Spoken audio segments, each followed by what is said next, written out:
This video is actually inspired by a video that Psychie made about a month ago. Now, I saw this video when it actually got released, I think about a week or so after it got released, but I didn't watch the video immediately. I just put it in my watch later.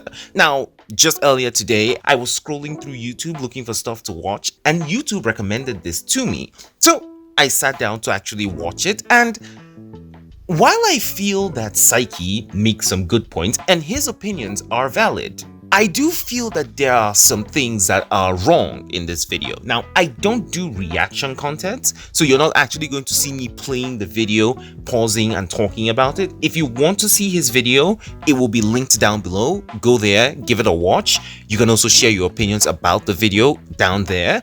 But for me, I'm going to bring out all of the points that I don't agree with in his video, and I'm going to talk about them. So, with that being said, let's get into the video. Hey, what is up guys, it's Mordant. Now, if you're interested in news videos, challenge videos, discussion videos, and lore videos for any of the games that you can see on screen right now, then make sure you are subscribed to the channel. Also make sure to follow me on Twitter and join the Discord. You can recommend videos that I could potentially make in my Discord, or you could talk to me directly in the Discord. Up to you. But with that being said, I want to start off the video by talking about the main issue that Psychie has with the game. He says that the game has no core identity. Now, in my previous Ananta video, I actually talked about this, and I talked about how everyone has been saying this. A lot of people talk about Ananta, and the main thing that they talk about is how the game right now is just a mashup of different games. And Psychie actually talks about this. He talks about how the game takes some inspiration from GTA 5, Spider-Man 2, Uncharted. I can also give you some more games that it takes inspiration from, like Watch Dogs, Prince of Persia maybe, the Assassin's Creed games. There's even Sleeping Dogs here. Like, there are a lot of games that you can look at this game and say that this game clearly is taking inspiration from all of these games. And this has led a lot of people to question whether or not this game is actually going to be unique in itself. So before I actually continue, I actually want to look at what does it mean for a game to actually be unique, and what makes a game unique. Now, according to the Oxford Learner's Dictionary, something is considered unique when it is either very special or unusual. So with this in mind, that means that in order for Ananta to be considered unique, it has to be either very special or it has to do something very unusual. Now, if I want to shill very hard for Ananta, right, I could easily just say that you don't see a lot of games that mash up all of these different titles, bringing out some aspects from all of them, blending them into one, and then giving all of that to you for free. But I don't want to shill, okay? Let's actually look at what makes games unique. I spent a bit of time actually looking through the internet to see if I could pinpoint any singular thing that will make it easy for me to know what exactly makes a game unique. But one consensus that I kept seeing in all of the forums that I checked is there is no such thing as a unique game. Every single game is just an iteration of another type of a game.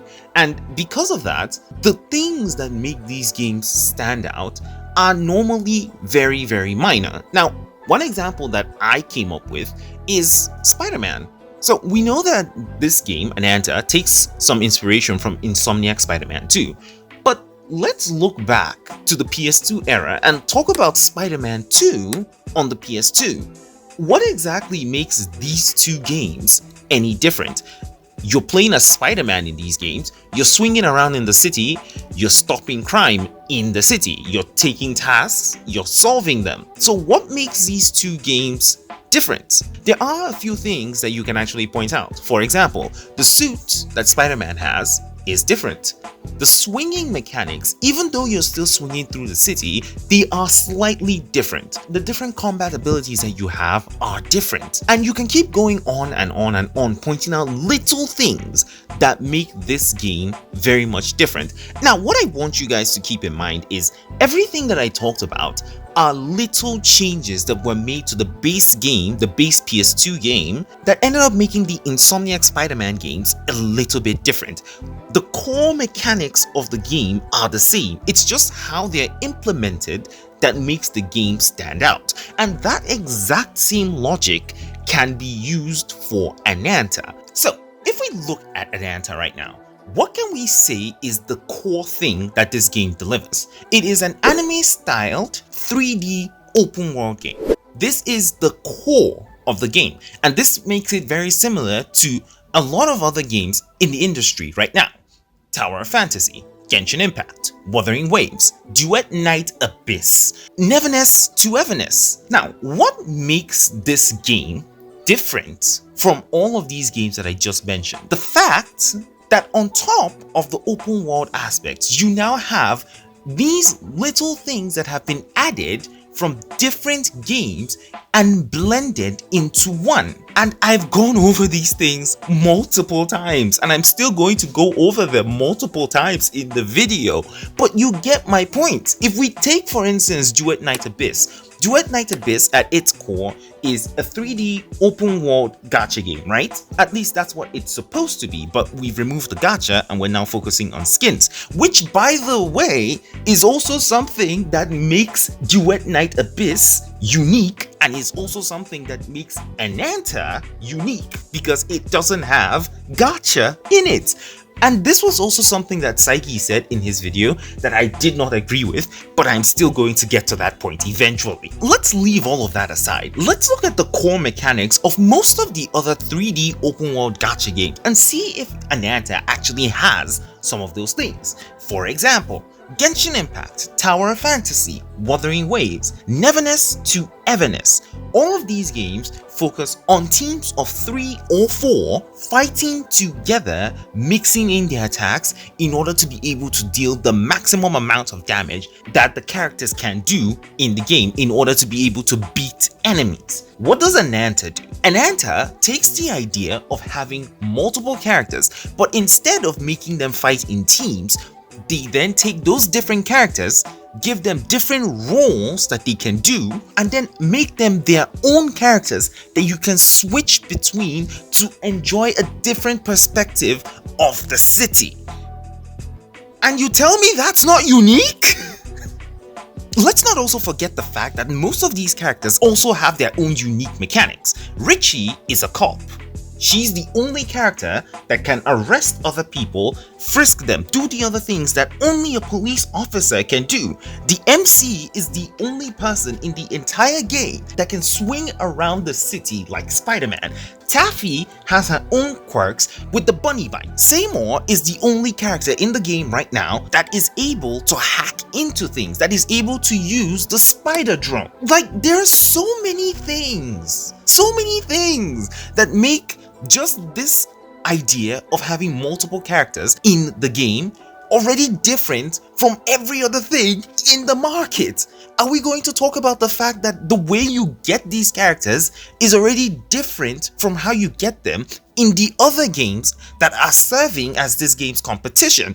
In most of those other games, you get the characters by paying currency, be it real life currency or farming for the currency to get those characters.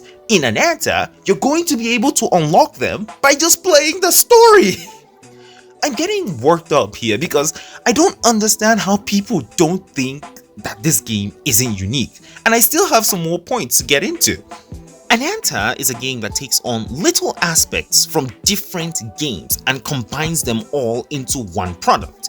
You have the swinging from Spider-Man, you're going to have a skill tree available in the game, you're going to have a wanted system like in GTA, you're going to have the ability to fight with your bare hands like in Sleeping Dogs, you're going to have the ability to hack into other people's phones, into other people's electronics like in Watch Dogs.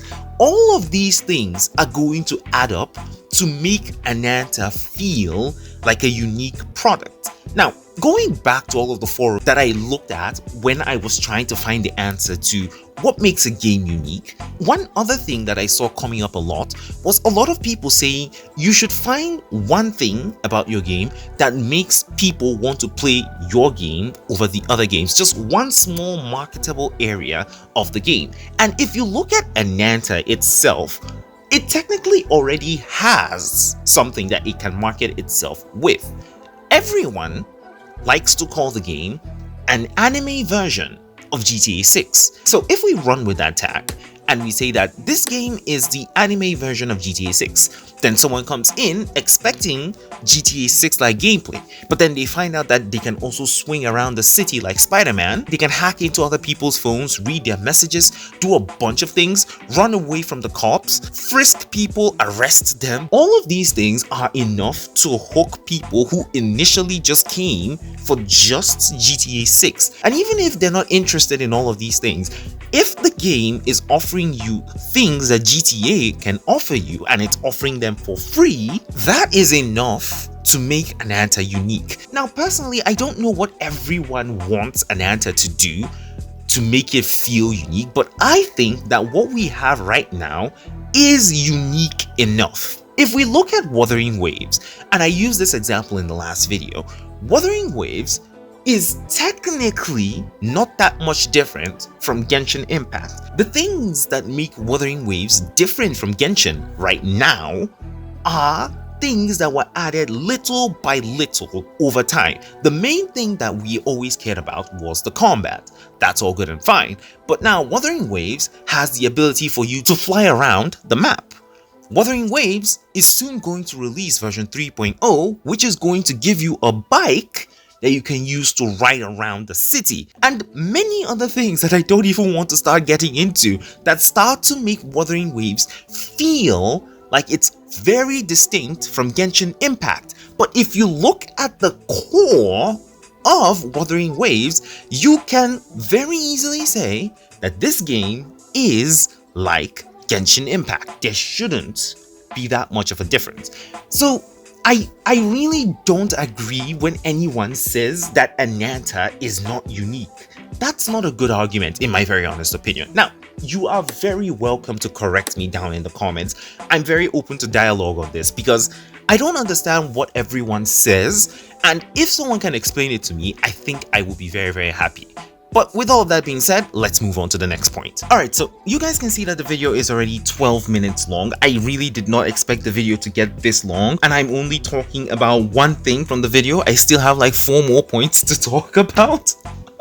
So there's going to be a part 2 to the video. I'm very sorry. I will try my best in the second part to crunch everything together and make sure it doesn't extend to a part 3. But make sure you're subscribed to the channel so you don't miss out on that video. I still have some other Ananta videos coming aside from these ones, so make sure you're tuned in for those. But with all of that being said, thank you all so much for watching. Make sure to follow me on Twitter, join the Discord if you haven't already, and I will catch you guys in the next video. Peace, guys.